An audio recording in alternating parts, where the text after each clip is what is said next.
Bienvenue à Deux Family pour un 9e rendez-vous. C'est la 8e édition, mais la première c'était la 0, donc on va dire que c'est la 9e. La 9e édition du Gros Hacking Meetup. On est content parce que vous êtes toujours aussi nombreux. Cette fois-ci il fait super beau, donc on comprend pourquoi. Et bien pour cette 9e édition, on va avoir un programme assez cool. Ça va être en anglais encore. Je commence pas en anglais, désolé Chris. Je vais enchaîner la partie juste après, mais avant ça, j'aimerais remercier les partenaires, encore une fois, sans qui ça serait pas possible, et qui nous font parfois le plaisir d'être là, qui regardent souvent les vidéos chez eux, s'ils l'ont pas vu. On a Microsoft, Amazon et PayPal, qui fournissent entre autres le, le jus d'orange, pas le lieu. Le lieu, c'est toujours nous. Le soleil, c'est pas nous. On a aussi France Digital, 42, Web School Factory et Presse Citron qui relaient le meet-up, qui nous ramènent des gens super cool, qui live tweet, qui publient l'article qui résume ce qui s'est dit de très intéressant à ce gros hacking. Et juste pour savoir qui vient pour la première fois au gros hacking meet-up. Mais non. et vous êtes venu parce qu'il y avait marqué Facebook? C'est ouf. Ben, on est content de vous accueillir tous. Alors ça veut dire qu'on est super fort en acquisition, peut-être un peu moins en rétention, mais bon. C'est qui met des private jokes dans le growth hacking. Je vais vous parler 2 minutes d'un truc qu'on fait à Deux Family, parce qu'à Deux Family, en plus d'aider pas mal d'entrepreneurs maintenant, on a plus de 160 startups à qui on donne de l'éducation, des privilèges et un accès au capital. En plus de ça, on essaye de former la future génération d'entrepreneurs. C'est une école d'entrepreneurs qui, tous les samedis, voit une centaine de passionnés de tout âge, de tout sexe, de tout milieu, venir essayer d'entreprendre, d'apprendre l'entrepreneuriat. Ça s'appelle Coup d'État. Et on a fait une saison qui a commencé en mars et qui s'achève fin juillet avec un super bal de promo. C'est génial, on a énormément appris, ils ont énormément appris. Et puis on remet ça du coup, parce qu'on a eu toujours plus de demandes pour une nouvelle session et on s'est dit que ça faisait 5 mois qu'on défonçait tous nos samedis à essayer de faire entreprendre des gens, et puis on allait continuer à défoncer nos samedis pour le faire, parce que c'est ce qu'on aime. Et du coup, on lance la 2e version. Il y a toute l'équipe qui est juste là. Il y a Com qui lève la main, Erika avec les cheveux frisés, et puis deux autres encore plus passionnants. Si vous avez n'importe quelle question sur Coup d'État, vous venez les voir, vous venez me voir. On aura énormément d'arguments pertinents pour vous faire comprendre que si vous avez un cousin qui veut entreprendre, c'est ici qu'il faut aller. My name is Chris. I just left Facebook 2 weeks ago, and I'm in Paris, and it's great. I want to tell you a little bit about what I've been doing for the last 5 or 6 years. I think that will give some context to why I'm here. In 2008, a couple of friends and I started a small little startup. We applied to the Facebook Fund, which was an incubator that Facebook put on in 2008 and 2009. Very similar to YC, they had batches, except the main difference was you would be building as a developer on Facebook, this was back when Facebook was really promoting its platform really hard. So they were trying to get good companies to build good things. So I started by building a social music service. We were trying to build a really high quality thing with high retention, things that people would come back to, had all these legal issues because of music. And in a fit of annoyance that I was trying to build this really good app, and I was seeing all these silly quiz apps going crazy, I just said, fuck this, I'm gonna go build one myself. And just one night, I had this brainstorm on a napkin where I just wrote down a bunch of ideas. And I chose the best one, built it in like 2 hours. It was it gave you an anagram of your name. You know what an anagram is? It's like a reshuffling of the letters. So it would just anagram your name and it would let you share it to Facebook. I forgot about it. I remember I came back when I was on a bike ride. I was like, why don't I check on that app? A couple days later, and it had 50,000 users that day. And I was actually scraping a high school's website that had built an anagram engine, so I broke the high school's website. And that was the start of me as the viral guy. So that app ended up doing 2 million users. And I just said, I'm gonna keep on doing this until it stops working. And so I built an anagram your name app. Names were kind of my thing. I built a how original is your name app. I built a how many people in the world have the same name as me app. What else? And all these apps had like 5 million users, 10 million users, 15 million users. Over the course of about a year and a half, me and a couple of people at that point did around 100 million app installs on Facebook. This was in 2009 and going into 2010. Now that I've worked at Facebook, I know what was happening at Facebook. Facebook hated people like me. We were creating what they considered very low quality stories that were polluting the newsfeed and kind of parasiting off of Facebook. So things got harder. They started taking little, like, poking at us, making the feed a little bit weaker, making the platform a little bit weaker. So it got to about 2011. This was also the same time when Zynga was going wild and Groupon was going wild. So that kind of stopped working in around 2011. And I saw the writing on the wall. And at that same point, a friend of mine's company had been acquired by Facebook. He was also a viral guy who had a lot of experience. He's now the head of growth at Uber. And he asked me, do you also want to be acquired by Facebook? And after 3 or 4 months, ended up at Facebook, where me and him worked together on the growth team. So our goal was to grow Facebook. I did that for about a year, and then I decided to move into growing on Facebook. So I moved to the newsfeed team, where I worked with developers and content creators to get their content spread far and wide on Facebook. So that's what I've been doing for about the last 6 years, up until about 2 weeks ago, where I decided to leave. And I'm going to start my next company. And I was going to take some time off in Paris. So I'm here. Hi. I want to talk about some things that I've learned along the way. And I think I want to back up to kind of basic principles, which are, why do people share, and why do platforms like Facebook want people to share on them? All right, so why do people share? I think in the end, people only share for one reason, is to get something out of it. So that get something can be a couple different things. It can literally be get something. So an incentive. If I share and I get someone referred, I actually get some money or I get some credit, something like that. It can be looking good. All the apps that I just talked about were all about looking good. I shared something cool about myself. My friends could look at me and say, oh, that's neat. A lot of apps are around this. Things like achievement apps, like I just ran 10 miles. It's about looking good. So in the end, basically, people share to look good or to get something. So then why do platforms like Facebook want developers like you having your users share stuff? So this is where my experience at Facebook comes in. Facebook is a company that cares only about engagement. So what that means is we want people to be spending minutes on Facebook every single day. Minutes on Facebook, a number of stories consumed, feed directly into the bottom line of Facebook. So the more stories you read, the more money Facebook makes, and the better the company Facebook is. If you can get more good stories in their newsfeed, everyone wins. You win because you're engaging your users and they're sharing, and you're acquiring new users. Facebook wins because their users are happy and seeing more stories. So that's, in the end, the number one reason. Number two reason why they want developers like you producing content onto Facebook is it increases the utility of their platform. If everyone depends on Facebook as the place where you go to see updates about everything that's happening in the world, the utility of Facebook gets more and more and more and more and more and more. So an example of this, like the 3 main networks I'm aware of right now are the phone book, Facebook, and Twitter. There's probably others that are up and coming, but the phone book's a great example where it's about utility. Basically, they want, the makers of the phone book, which would be Google and Apple, want the phone book to be the primary place where you maintain your network. Facebook wants Facebook to be the primary place where you maintain your network. Okay, does that make sense? So there's 2 reasons. One is utility, and the second is good content for their bottom line. That's like kind of the reasons why people share and why Facebook and others want you to share. I want to go into, I think viral distribution is this kind of thing. It's kind of a bad word, like going viral.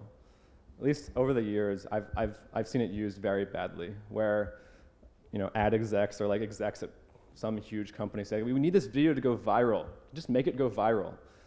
And it doesn't really work that way. Or there's a lot of people who fail trying to do that way. It actually does work that way, but most people fail. That's why it doesn't usually work.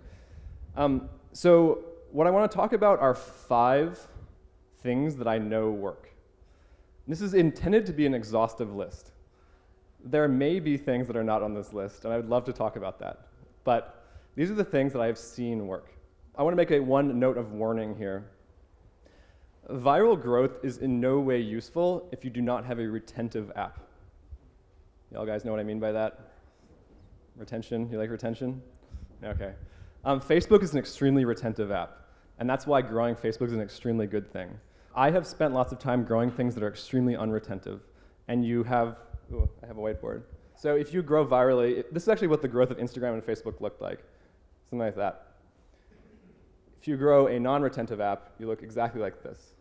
So this is basically you'll have this big spike of excitement when people first get you, then they'll just die off, and you'll end up with like 0 users in 2 months.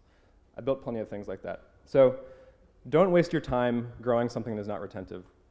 All right, so that's the note of warning before I give you the 5 secrets. Let's start with a funny one. All right, this one I like to call the stunt. Okay, so the stunt this is what every brand wanted to do a couple years ago. This was go viral. So there are examples of this that happen, and I actually built a company off of building these stunts. But what these kind of things are did you see what was that, Volvo commercial with Jean-Claude Van Damme doing the splits on 2 Volvo trucks? That was a stunt. It got 70 million views on YouTube in a couple days. And in the end, it got a lot of impressions for Volvo. I don't know if it was good for them. Probably it was good for them. And every brand wanted these a couple years ago. I think they've gotten a little bit disillusioned on this since. But this is doing a one-off thing to get a bunch of people seeing your stuff. All those apps I talked about in 2009, those were stunts. It was something funny. There's another good example. The New York Times did a quiz around December where at least Americans will get this. It would tell you your dialect, your English dialect. Did anyone see that? Okay. It was great for Americans. I don't know how many users, but it was the most popular thing the New York Times did that year. And it was a one-off thing where it told you something really cool. So I do not recommend stunts for startups. I think it is generally a waste of time. I used to do this as a business where people would pay me a lot of money to build stunts, and startups would come saying, hey, can you make us go viral? And I would generally say, no, I don't think it's a worthwhile way to spend your time. What you should be doing is building a retentive app. That's what you should be doing. So this is for like shampoo companies, all right? I don't think anyone's building a shampoo company here. All right. So not recommended. Okay, let's do one you actually should do. The incentive. This is when people actually get something for sharing your stuff. Some people call this the Dropbox Model. My friend who now is at Uber just implemented this at Uber last week, where you can, I think, get a $30 free ride if you refer people to Uber. It just works. It's worked for years. It's going to keep on working. People like stuff. If you have a paying product, everyone should be doing this, I think. So what this means is basically, if I refer you, we both get some sort of reward for that. So in Dropbox, you both get 250 megabytes. This is definitely something you should be doing. Achievements. So this works for a specific type of app. These activity trackers are perfect for this. So going back to the reason why people share, people are sharing here to actually get something. People are sharing here to look good. So I've been sharing a bunch of runs and bike rides I've been doing while in France, and I feel really cool for doing that. And this is generally true. People like showing that they're cool. One thing that you should not interpret this as I just signed up for this app. This was really popular back in 2010, these like really stupid achievements, like under the word of gamification. I can guarantee that will not work. So use your intuition. Does this actually map to something that people think will make them look good? Signing up for an app, no. Going for a 40-mile bike ride, yes. I'm bringing up the ones that will continue to work regardless of how the platforms are built. These things will continue to work as long as there are social platforms, which there will be for the next foreseeable future. These will continue to work for the next foreseeable future. There are things that have worked for short blips in time, but I'm not going to talk about those because it's not worth investing in. Fourth one, network building. So if you have a highly retentive app and your app has network effects, meaning when people have more of their friends on your app gets better, then network building is something you should be doing. I assume that you naturally think this is true. This is how Facebook grew. And there's some subtlety to how to do this really well. So for example, Facebook grew off of the phone book. Facebook is currently growing in India off of the phone book.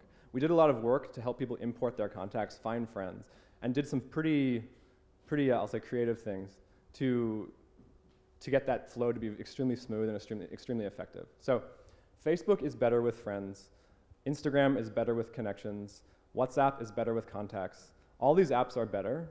So network building will be a thing that works. One thing to note is that this will not work on the Facebook platform. This will only work on platforms where there is not a clear owner of the network. So Facebook wants to be the network, which means they don't want to give away their network to you. We saw this over the years. There would be apps that would get very, very popular. I don't think WhatsApp, but some of the messaging apps got very, very popular, and Facebook would actually cut off access to the API. I think there's actually something in the TOS that says you can't be doing basically exactly what this is, which is building a replica network on top of the Facebook network. The reason why is Facebook wants to own the network, which makes sense. So the phone book, though, still doesn't have a clear owner. Google and Apple are kind of doing a funky job of owning it. It's kind of wild, wild west out there right now. I think building a network off of the Android phone book is still a huge opportunity. There's still going to be a ton of messaging apps and a ton of sharing apps coming out. So this is something that will continue to work until like a dictator-ish owner of the platform comes in and says you can't do that anymore. So still, though, the phone book is good for that. Okay, we have one more. Content. If I was actually to look at the kind of content that is in the Facebook newsfeed by number of impressions every day, this is like 95% of it. This kind of stuff these are more drops in the bucket. Like some app gets popular and it shows up for a week, and so you'll see like a little blip. Or maybe like Jean-Claude Van Damme will go crazy, or that New Yorker quiz will go crazy. But this stuff is more just like little blips. This is what is the actual bread and butter of a social platform. Content is why people come to Facebook every single day. So the question is, are you a content company? Do you actually have good content to share? The Facebook newsfeed is a very competitive space. You may have read these articles over the last year about declining organic reach. It's actually not entirely true. Organic reach is increasing, but it's declining for very loud people, and it's increasing for people who like to complain less. So people like news people, celebrities, these kind of types of people are actually having like the best times of their lives right now because they create really good content. So what is good content? Good content is timely content, stuff that has to do with something that's happening right now. It's evocative. It brings up some sort of immediate emotional response. It's funny. It's some sort of passion. It makes people angry.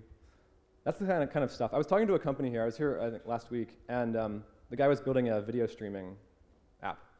I think this would be a perfect, sharing video clips to Facebook would be a perfect growth strategy for him. Because video clips are extremely engaging stuff that people want to see on Facebook. So he should be doing that. So he should probably be doing this, he should be doing this. The thing is, a lot of companies don't have very good content. So don't trick yourself into thinking that you have good content. Some of these other strategies may be better for you. So for example, if you have a paid product about, say, like cloud computing or something, the incentive is probably the best thing for you. If you're BuzzFeed or you're a news creator or a news blog or something like that, content is clearly the best thing for you. If you're a new messaging service, network building is clearly the best thing for you. If you're an activity tracker, achievements are clearly the best thing for you. If you're a shampoo company, the stunt is clearly the best thing for you. I want to talk quickly about what I see in the future here. And if at some point we want to talk like super geeky, like how to measure this stuff, and we can talk about that, but it gets kind of geeky, like K factors and viral indices and seeing a lot of blank stares. All right. Okay, let's talk about the future. All right, the future. The stuff that is happening, so there's two major networks that matter. And again, please tell me if this is wrong. This is what I think. Facebook and the phone book are what matter. So I want to talk about the future of those two things. First, Facebook. What is happening with Facebook? There's a couple major flows that are happening at Facebook. One is they are getting better at determining bad content from good content. So the Wild West days of just spamming the newsfeed are over. They've been long over, and it's going to get even more over time. The reason is Facebook has gotten really good, and this is because of the stuff that I built when I was there. Facebook has gotten really good at determining what is good content. I like to use the term a empty impression. So an empty impression is, I just showed you a story that you didn't you were not likely to engage with. So on the Facebook newsfeed, we should never show an empty impression. That means everything we show you should be extremely engaging, which means for your story to be competitive in newsfeed, it has to be extremely engaging, which means you have to follow those 5 strategies that I just talked about. It's a hard world, but if you do it right, it can work very, very well. So the first trend is basically, how do you say this? The winners will win and the losers will lose even more. I'll just say the winners will win. And that's happening. That's why all the complaints about declining organic reach are going on, is the losers are losing. It's actually not going down. The second thing that's going to be happening is niche distribution. So Facebook has always been a network about friend-to-friend stuff. So say I build an app about tennis, probably only 5% of my friends like tennis. So if I'm constantly spamming my awesome tennis achievements onto the newsfeed, a lot of my friends are not going to care at all. And likely this app will not be popular, and that's unfortunate, because actually a lot of people do like tennis. So what Facebook is getting better at is determining which of your friends like tennis, and then distributing the story to only those friends who like tennis. And this is going to keep on happening.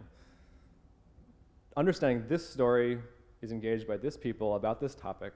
So this will open up a whole new set of viral growth that can happen on niche products. So far, basically everything that's grown viral on Facebook has not been a niche product. It's been a messaging app or something that basically everyone likes to do, a gaming app, that kind of stuff. There's one other thing that's going to be happening, and this is native content. Facebook wants all the best content in the world on Facebook. So what that means is the content actually is on Facebook natively. So what that means right now is native photos, so an actual photo upload to Facebook. It also means a video upload to Facebook, and someday will likely mean an article actually living on Facebook. So I see a lot of startups, they make kind of lame link stories like go to my app and do this thing. It's really not going to succeed anymore. Again, let's go back to the example of the video streaming app.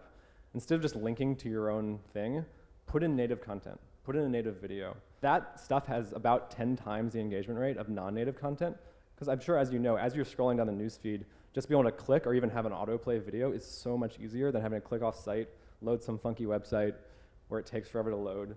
So it has about 10x the engagement rate. So in order to be competitive in newsfeed, you have to be sharing native content. Okay, lastly, the phone book. I don't have that much to say about this, but this is where things continue to grow. I mean, what we had last week, or this week, the Yo app. So it shows that the phone book is still viral. You can still grow stuff on the phone book.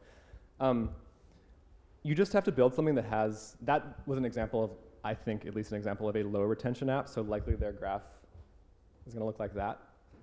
They got a lot of press around it, so maybe that was their purpose. But the phone book has a long life ahead of it until someone like Google or Apple starts to lock it down. So I would suggest, any of you who are considering building some social app right now, do it now. It's a good time. Build it off the phone book. It is still the strongest unregulated platform for growth. There's some pretty crazy stuff you can do on the Android APIs. As an example, if I wanted to, I could send SMSs to all of your friends or your contacts tomorrow. I could just do that without, I think, asking no permissions. I didn't have to ask a couple permissions like when you download the app, but it's really pretty crazy what you can do. Yeah, so for any app about network building, the phone book will be where it's at. Since the main communication channel is SMS, and that still costs money, you have to be judicious about what you do. But if you have an app that has some sort of return and some sort of retention, it is likely worth it. All right, that's my exhaustive list of everything that works. Okay, let's talk about virality in the context of Facebook, because that's the one I know the most. So the way you generally go viral on Facebook is through a story, okay? This is a story. This is what you see every single day. You probably read 100 of these every single day if you're an average person. And the story has certain things in it. It has like a picture, maybe a link, has a like, a comment, and a share. But this is basically the essential unit of going viral on Facebook, all right? So the question is, how do you know if you built a good story, solely from a metrics perspective? And if you have a good story, how do you know if you're going viral? So there's a couple things that matter here. There's what people call the K factor, or the viral index. I'm just curious, who has heard of this stuff before? Okay, a couple people. So K factor or viral index. So what this means is every single person who uses your app, so every single person who hits some sort of point in your flow will then share something which will then get more people to come in and hit that same point in your flow. So if your viral index is, say, 0.5, that means every single person who hits this 1 point will then generate half a person that comes in and generates the next. It's called a generation. So first generation 1, second generation half, third generation a quarter. You get the point. Let's imagine a really simple app, like it's just an app that it I don't know, tells you how cool is your name. That's a great one. Okay, so it takes your name. My name is Chris, and it says how cool is it. And there's one button. It's a big button. It says like get the answer. I click the button. I get to a screen where I can see like a story to share to Facebook. I click share. That goes to Facebook, and then my friend will see that story, and then some amount of them will come and get the app and come in. All right, so this is what I'm talking about. So this is the point in the flow I'm talking about. So at some point you cut it and you watch people flowing through it. So there's two parts of this. There's the part that lives in your app, and there's the part that lives on the network. In-app, in-network. So the optimization here is how can you make your app as smooth as possible to get as many stories as possible into the network. So you have a lot of control over this part. This part is how can you make the story as good as possible to get as many people on the network to see it and as many people on the network to engage with it or to click it, whatever you want to happen here. So you have a lot of control over this. You have a little bit less control over this. Let's say you get 50% of people who get to this point end up sharing this story. That's a good number. And let's say for every story shared, 2 people click it. So 2 of your friends end up clicking the story. So then you have 2 people coming in, 1 of them ends up sharing. And what does that mean? That means a K-factor of 1. So that means you have turned the original user into 1 more user. So what does that mean? When you have a K-factor of 1 or greater, you go viral. So that means you have a graph that goes like that, up and to the right. And depending on your retention, either looks like that or looks like that. That's K-factor. So in terms of the Facebook newsfeed, these numbers I just shared are good numbers. So if you have a 50%, this is like extremely high. Like you're not going to get this, but this would be really good. This is good. 2 people coming into your flow off of that is good. And this used to be just good, but it was okay to be a little bit worse. These days you have to basically be really good because Facebook is much more competitive now. So I think you can track all this stuff. You can put unique IDs on all the stories you create, and you can see on average how many people click every single story. And if you have something like 2, you're likely being competitive in the newsfeed. If you're feeling like my viral thing is not working, it's likely because the content is not good enough and your story is just not showing up in the newsfeed because it's very competitive. The kind of stuff you're competing with is like BuzzFeed, Cristiano Ronaldo,